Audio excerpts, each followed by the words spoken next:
이곳에 있습니다. 아멘.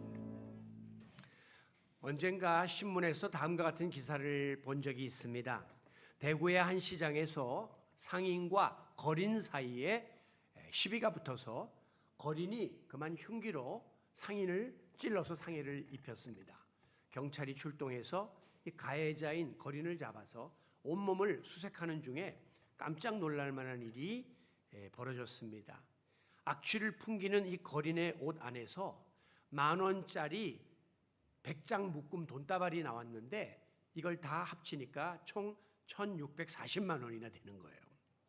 처음에는 이거 분명히 훔친 돈이다라고 생각해서 추궁을 했는데 조사한 결과 이 거린이 오랫동안 시장 바닥에서 한 푼 두 푼 동냥을 하면서 모은 그 잔돈이 10,000원이 되면 은행에 가서 지폐로 바꿔서 이걸 차근차근 모은 거죠. 그런데 이제 시간이 지나면서 이 액수가 점점 늘어나니까 이 돈을 어디에다가 보관하지를 못하고 자기 몸에다가 지니기 시작했고, 그리고 혹시 이것을 누가 훔쳐갈지를 모른다고 하는 생각에 칼을 준비해서 늘 몸에 품고 다닌 거예요.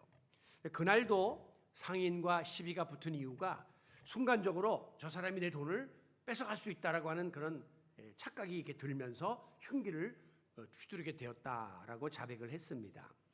그는 말하기를 애초에 돈을 좀 모아서 포장마차라도 하나 차려보려고 마음을 먹었는데 이게 돈이 솔솔 모이기 시작하니까 얼마나 그 마음에 욕심이 생기는지 뭐 포장마차하고 뭐고 우선 돈을 더 많이 모으고 싶은 이런 일에 집착을 하면서 목적이 돈 모으는데 꽂히게 되었다라고 고백했다는 거죠. 자기의 삶이 물질을 이용해서 삶을 개척해 나갈 생각을 안 하고 물질의 노예가 돼버리는 이제 그런 상태에 빠진 거예요.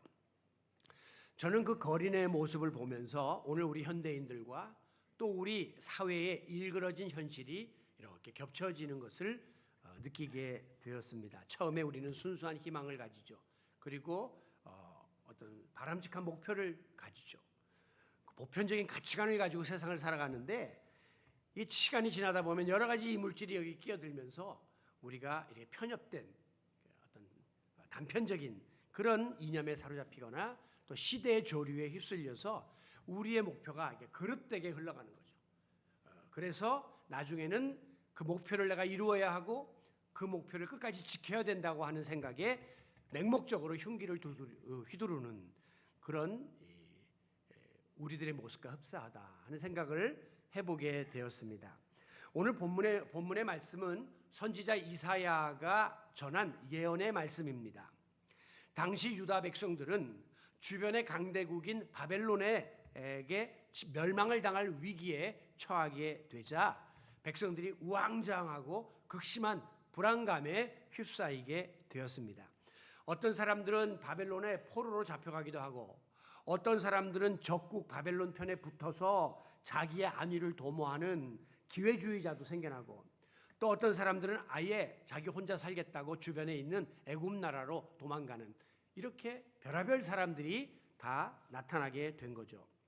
이와 같이 극심한 불안감에 빠진 이스라엘 백성들은 우상 앞에 몰려들기 시작했고 우상에게 은금을 바치면서 자기들을 구해달라고 자기들의 안위를 구하는 그리함으로 하나님 앞에 큰 죄악을 범하게 되었습니다. 그러자 선지자 이사야가 나타나서 이 세상에는 하나님 외에 다른 신은 없다라고 선포하면서 야훼 하나님께로 돌아오라. NIV 영어 성경에 보면 Let them turn to the Lord, turn to the Lord.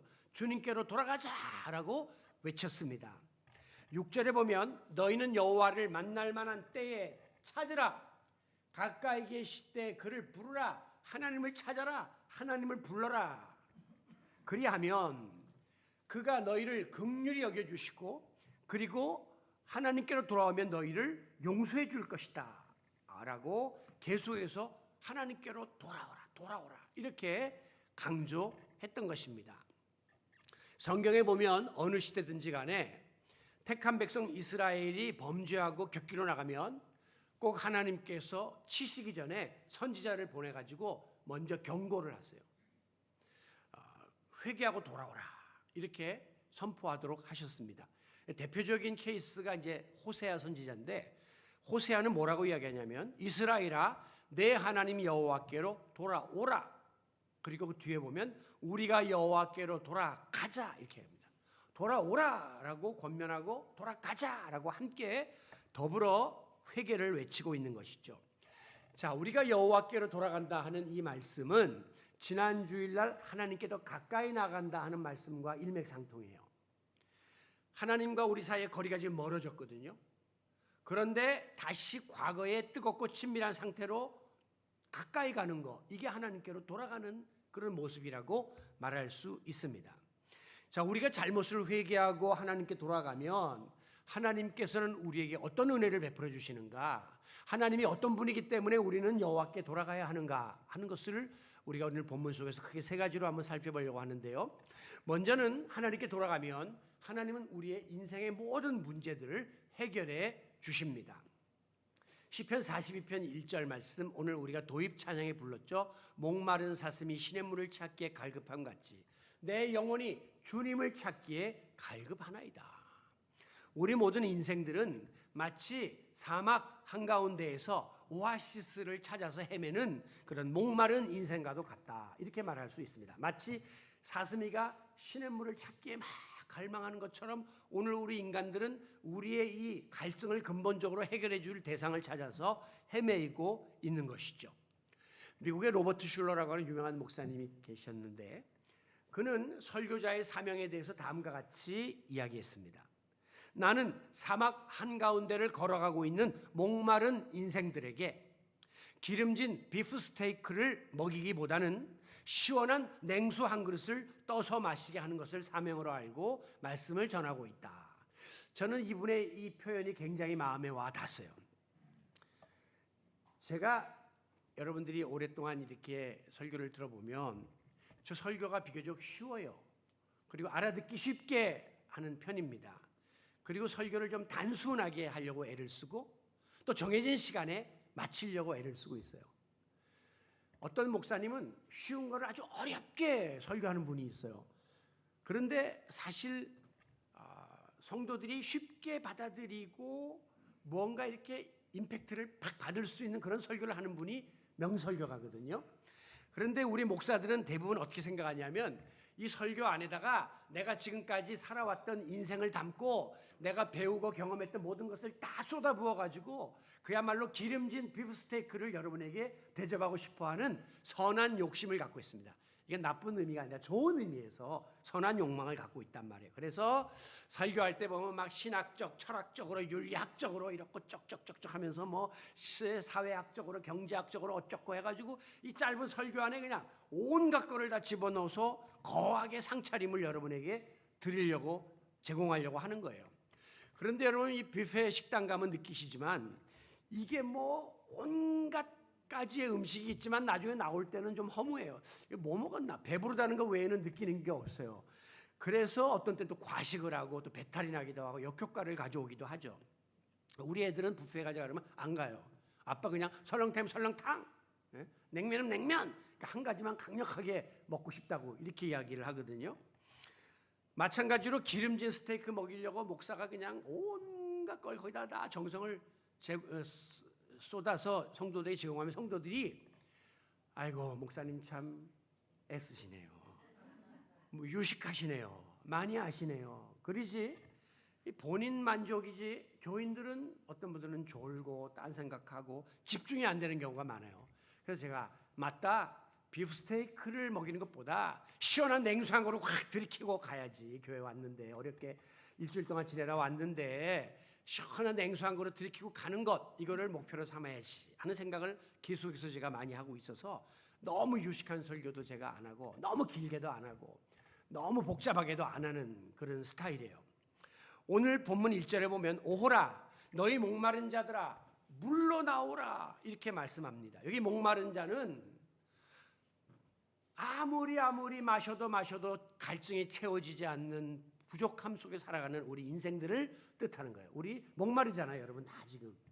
그래서 어떤 가수가 부른 그 유행가에 보면 물 좀 주소 그런 노래가 있어요. 그 사람도 철학적인 노래를 한 거예요.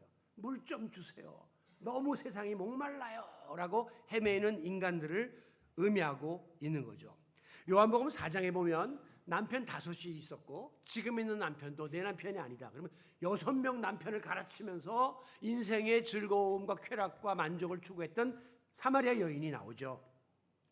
그 여인은 다른 사람들의 눈이 부끄러워서 야 저거 남편 6이나 갈아친 사람이야. 그래갖고 정오에 해가 가장 뜨겁게 내리쬐을 때 물길로 나오는 거예요. 그때 아무도 안 나오는데 혼자 그때 나오는 거예요. 외로운 여인이죠. 예수님은 그 여인을 보고 물 한 잔만 주시오 이렇게 청한 다음에 뭐라고 말씀했냐면 이 물을 마시는 자마다 또다시 목마르려니와.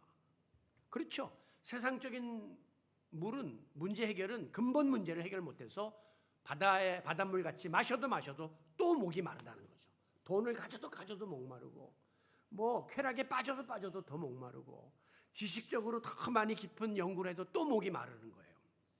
그런데 예수님이 뭐라고 말씀했냐면 내가 주는 물을 마시는 자는 영원히 목마르지 아니하리니 내가 주는 물은 그 속에서부터 영생하도록 하는 샘물이 솟아나리라. 샘물은요 한번 팍 터지고 마는 게 아니라 퍼먹으면 또 펑 영원토록 솟아나는 샘물을 주겠다라면서 그 여인의 영혼을 구원해 주셨습니다.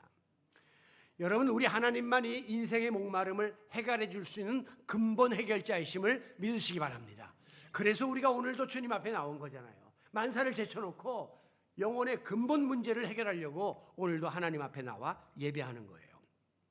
목마른 사람은 당연히 갈증을 해소하기 위해서 물가로 나아가서 물을 마셔야 됩니다. 그런데 당시에 이스라엘 백성들은 어떠했느냐?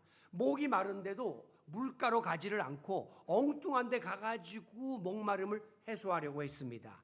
그들은 여기저기 기웃기웃거리면서 참 생수이신 하나님을 의지하지 않고 강대국인 바벨론을 의지하려고 하고 애굽을 의지하려고 했습니다. 그리고 그들이 믿는 우상한테 가서 도움을 요청하려고 한 거죠. 목마른 사람이 물가를 가야 되는데 물가로 가지 않고 음식점을 가고 엉뚱한 데를 돌아다니고 있었다는 거죠. 오늘 우리가 예수를 믿는다고 하면서도 막상 어려움을 당하면 하나님을 뒤로 한 채 당장 눈에 보이는 사건, 그 사람, 그 물질, 그 도움 이것을 찾아 우리가 헤맬 때가 있습니다. 제가 예배드리기 전에 우리 권사님 한 분하고 같이 대화를 잠깐 나눴는데 그래요. 목사님 막상 어려우니까요 기도가 안 나와요.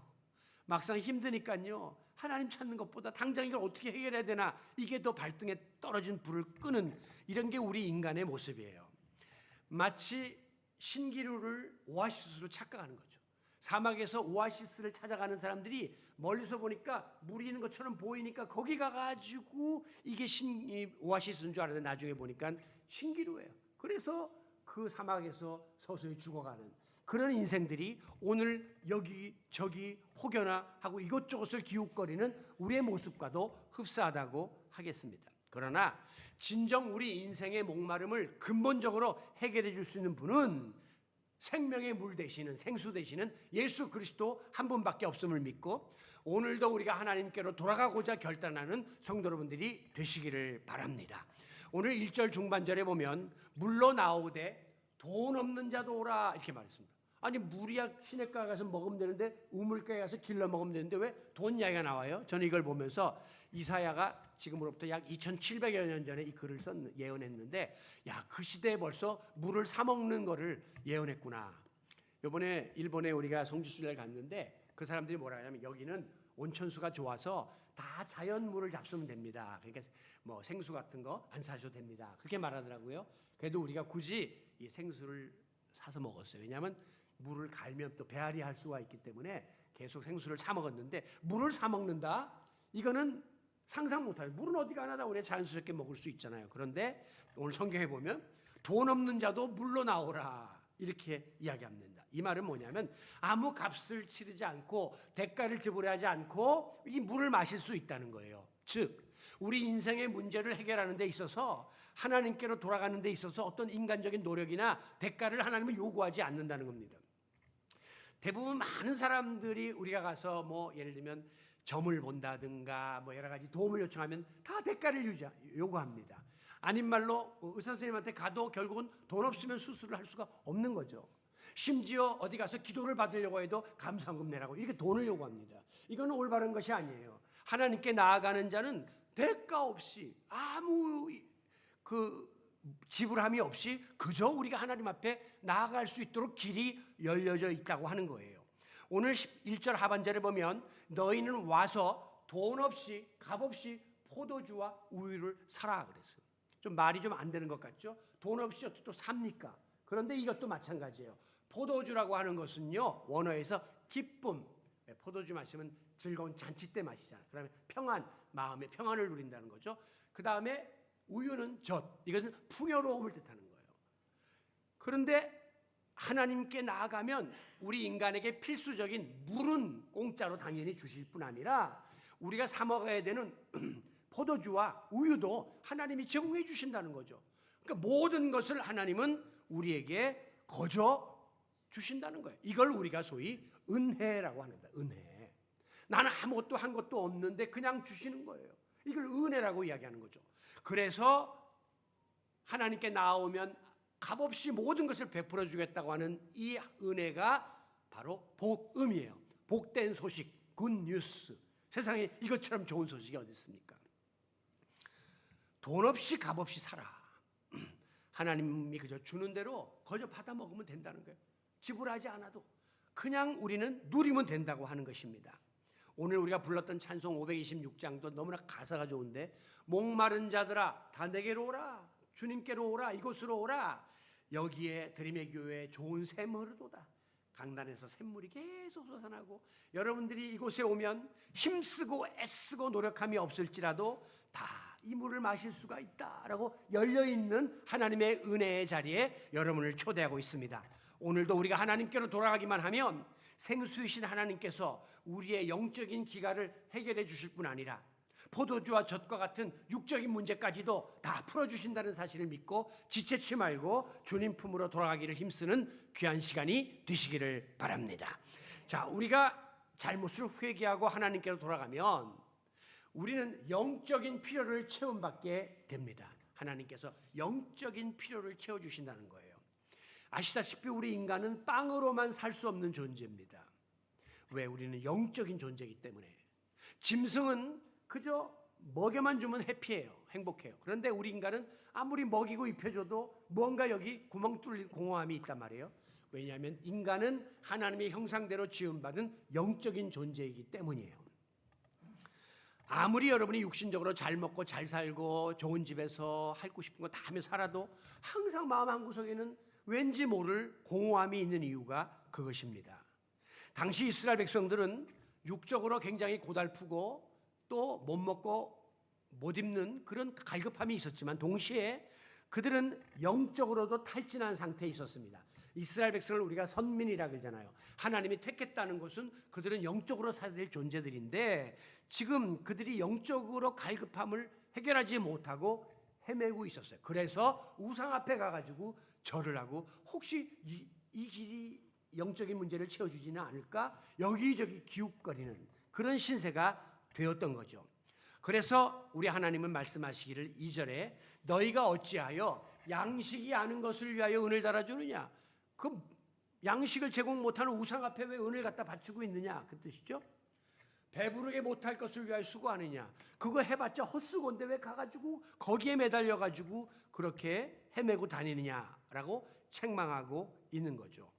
이 같은 어리석은 백성들을 향하여 오늘 본문 2절 중반절에서 하나님은 말씀하십니다. 내게 와서 듣고 들을지어다. 나한테 와서 들어야 돼. 나한테. 그리하면 내가 좋은 것을 먹여줄 것이고 너희 자신들이 기름진 것으로 즐거움을 누리게 될 것이다. 이렇게 약속하고 있습니다. 여기 즐거움을 얻는다 하는 이 말씀은 다른 말로 기쁨을 얻게 된다. 그렇게 표현하고 있습니다. 즐거움은 곧 기쁨을 말하는 거잖아요. 여러분들이 마음적으로 즐겁다는 것은 마음에 기쁨이 넘친다고 하는 의미거든요. 그런데 이 기쁨이 넘친다는 이 말씀의 원어는 어린 아기가 엄마 품에 안겨서 마음껏 엄마의 젖을 빨아먹은 다음에 배부름에 겨워서 행복해하는 모습, 이거를 지금 하나님이 우리에게 약속하신 기쁨과 즐거움의 삶이에요. 이 아이가 엄마의 젖을 먹고 만족감을 누리려면 조건이 뭐냐면 엄마 품에 안겨 있어야 되는 거예요. 엄마를 떠나면 안 된단 말이죠. 오늘 우리가 진정 우리의 영혼의 충족과 기쁨과 만족을 누리려면 하나님을 떠나서는 안 되고 하나님께 가까이 와 있어야 된다는 사실을 보여주는 말씀입니다. 그래서 이어지는 3절에 보면 너희는 귀를 기울이고 내게 와서 들으라. 허튼 소리 듣지 말고 세상 이야기 듣지 말고 나한테 와서 하나님의 말씀을 들으라. 그리하면 너희의 영혼이 살리라. 지금 영혼이 갈급해서 난리를 치는데 우상한테 가서 헛된 소리에 귀를 기울이지 말고 주님께 나와서 하나님의 말씀에 귀를 기울이면 너희가 살 것이다. 영적으로 살 것이다. 이렇게 말씀하고 있습니다. 여러분, 오늘 우리에게 진정 필요한 것은 육적인 배고픔을 채우는 일도 중요하지만 그보다 선행될 것이 영혼이 살아야 돼요. 영혼이 죽으면 육이 아무리 행복해도 의미가 없기 때문이에요. 우리의 죽어가는 영혼이 살 수 있는 유일한 길은 아버지께로 나와 들으라. 주님께 나와 하나님의 음성에 귀를 기울이라는 거예요. 우리가 하나님을 멀리 떠나고 우상을 가까이하고 세상을 가까이하면 우리 귀에 이물질이 껴갖고 하나님 말씀이 안 들려요. 그러나 주님께 가까이 나오면 영적인 귀가 열리면서 하나님 음성이 들리기 시작하기 때문에 우리는 영적인 죽음의 자리에서 벗어나서 내 영혼이 살리라. 하나님이 주시는 생명을 누릴 수 있게 되는 것입니다. 오늘도 우리가 한 주일 동안 세상을 하나님을 멀리하고 세상을 가까이 했던 삶, 그 자리에서 돌이켜 지금 하나님께로 나왔죠. 그리고 하나님의 음성을 듣죠. 바로 그것이 예배의 자리입니다. 예배는 하나님이 그러므로 우리에게 배려해 주신 영적 재충전의 기회예요.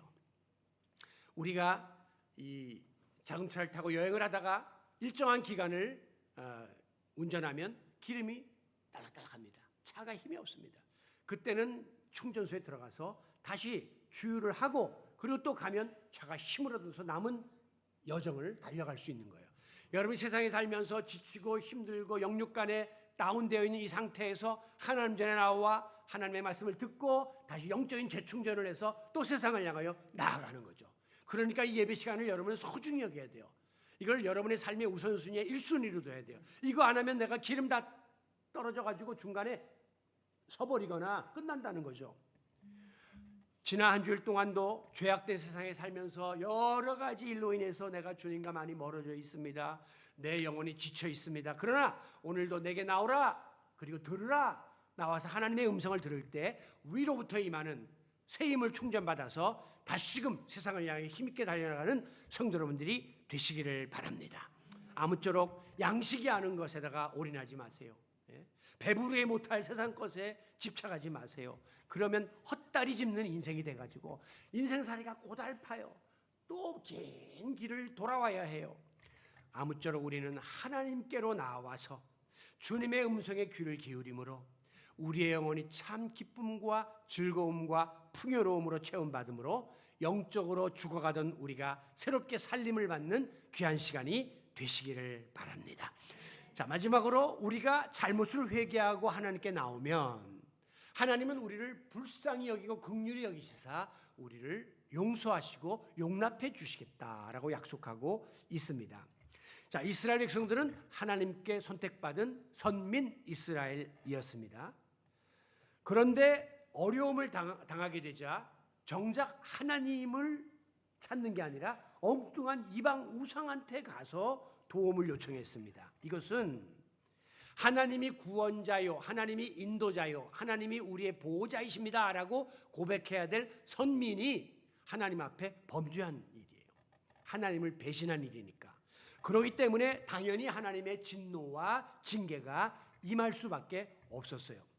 그럼에도 불구하고 하나님께서는 저들에게 회개의 기회를 주셨습니다. 7절, 악인은 그의 길을, 불의한 자는 그의 생각을 버리고 여호와께로 돌아오라. 그리하면 그가 긍휼히 여기시리라.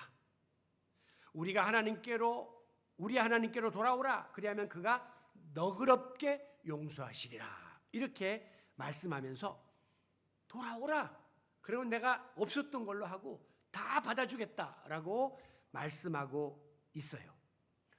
여러분, 우리 범죄한 인간들이, 죄인들이 다시 살 수 있는 길은요, 우리가 잘못 생각했던 불의한 생각, 잘못 행동했던 그릇된 행동 과감하게 뒤로 한 채 하나님께 다시 돌아가는 길밖에는 살 길이 없다는 것을 알아야 합니다.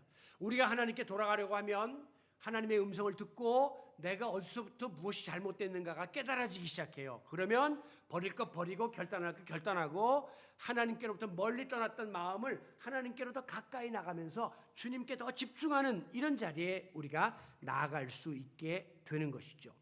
그리할 때의 7절 중반절 하나님께서 우리를 긍휼히 여겨주시겠다. 긍휼히. 이걸 순수 우리말로 불쌍하게 여겨준다는 게 불쌍하게. 이 긍휼이라는 말은 히브리 말로 라햄이라고 하는데 그 원뜻은 어머니의 자궁이라고 하는 뜻입니다. 우리 신체 조직은요, 이물질이 들어오면 저항합니다. 거부하는 기능을 갖고 있습니다.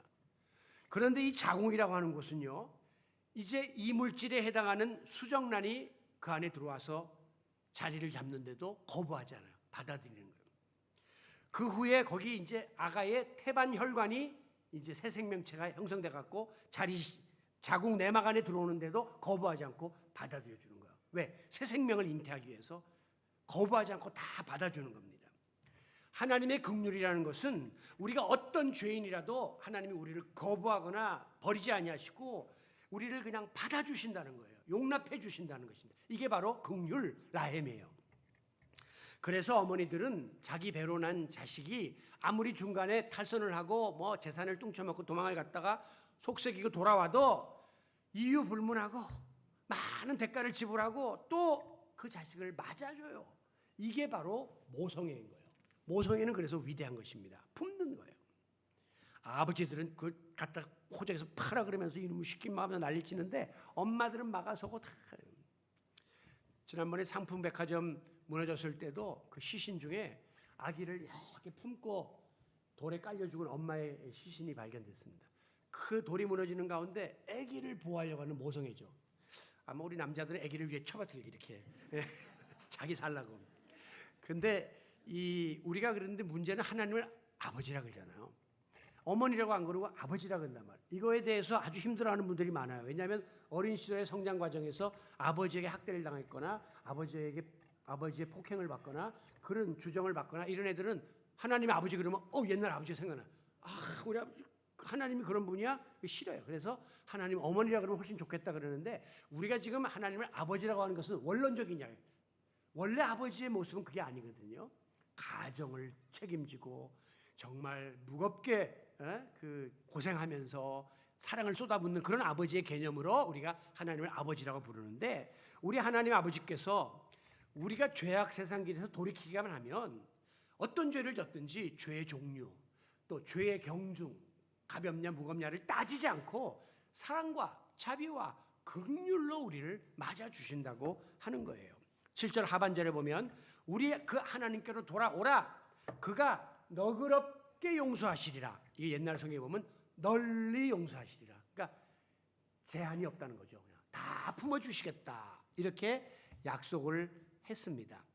그래서 호세아 6장 1절에 보면 오라 우리가 여호와께로 돌아가자. 여호와께서 우리를 찢으셨으나 도로 낫게 하실 것이요 우리를 치셨으나 싸매어 주실 것이니라. 도로 낫게 해주시고 싸매 주시는 그런 하나님의 모습을 묘사하고 있는 것입니다. 우리가 탕자의 비유를 보게 되면 아버지의 품을 떠나서 재산을 다 탕진하고 허랑방탕하던 아들이 나중에 아버지 품으로 돌아오잖아요. 그때 아버지가 과거에 그가 했던 잘못한 거 죄를 막 따지고 막 힐난하면서 묻지 않고 그냥 가서 목을 끌어안고 품어버립니다. 그것도 모자라서 새 옷을 입히고 새 신을 사 입히고 금가락지를 끼워주고 살찐 송아지를 잡아가지고 큰 잔치를 베풀었습니다. 그게 바로 긍휼의 긍휼. 따지지 않고 묻지 않고 그냥 막 품어주는 거예요. 이 모습을 본 형이 아버지한테 따져댑니다. 아버지, 나는 아버지 돈을 뚱쳐서 도망간 적도 없고 집에서 아버지를 묵묵히 하고 있는데 나 언제 한번 뭐 송아지는커녕 나 뭐 잡아서 뭐 잔치 해준 적 있어요? 왜 저놈을 저렇게 받아들이는 거예요? 그 아들이 잘못된 거예요. 아들이 정상이에요. 지금 아버지가 비정상인 거예요. 왜? 아버지는 긍휼과 사랑에 벌써 눈꺼풀이 씌어버린 거죠. 그래가지고 이 비정상적인 일을 하는 거예요. 재산 탕진하고 못된 일을 한 놈을 다 품어주면서 오히려 큰아들보다도 더 받아들이는, 이게 바로 긍휼의 위대한 힘인 것입니다. 예수님도요, 내가 의인을 부르러 온 게 아니라 죄인을 부르러 왔다 그랬어요. 그래서 예수님은 순전히 주변에 창기들, 세리들, 죄인들하고 왜 노느냐 사람들이 손가락질하는데, 의인은 내가 필요 없어, 난 죄인을 부르러 온 거야 라고 무한한 사랑을 표시했습니다. 그런가 하면 병든 사람에게라야 의사가 필요하지 건강한 사람에게 무슨 의사가 필요하냐.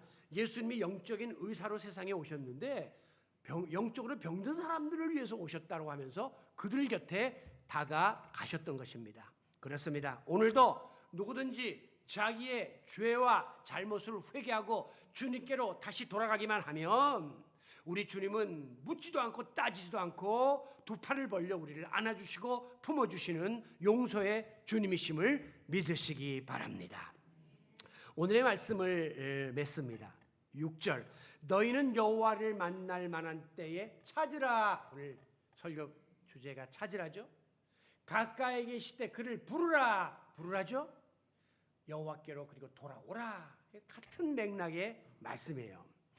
오늘도 주님은 우리를 향하여 나를 찾아라, 나를 불러라, 그리고 내게로 돌아오라 라고 강하게 외치고 있습니다. 지금 이 세상 속에서 일어나는, 이 시대 속에서 일어나는 온갖 위기 상황과 부조리와 비정상적인 현상들은 이유가 하나입니다. 그것은 하나님의 뜻을 벗어난 인간의 욕망이 빚어낸 죄악의 산물이에요. 지금 우리 인간은 하나님이 정해놓은 질서를 파괴하고 우리 인간들의 욕심을 지나치게 부리다가 이 모든 화를 당하고 있는 거예요.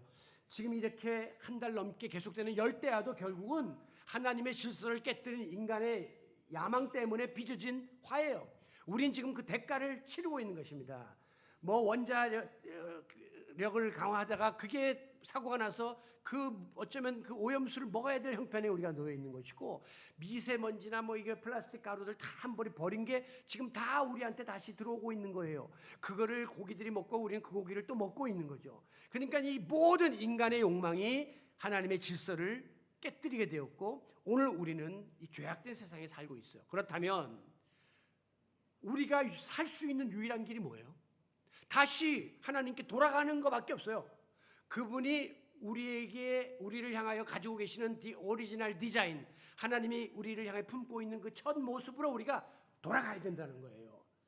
바로 그것만이 우리가 살 수 있는 길이다 하는 사실을 오늘 다시 한번 깨닫고, 지금 내가 지니고 있는 생각과 행동이 너무 하나님께와 멀어 있고 또 신앙생활과 교회생활과 어떤 때는 상관없는 것처럼 이렇게 살고 있는 그런 자리에 있다면, 너무 내가 세상적인 방향으로 지금 치닫고 있다면 더 늦기 전에, 아닌 말로 하나님께 얻어 터진 다음에 후회하지 말고 그 그릇된 길에서 돌이켜 하나님이 원하시는 길로, 하나님이 제시하시는 방향으로 과감하게 우리의 삶의 방향을 트시기를 바랍니다.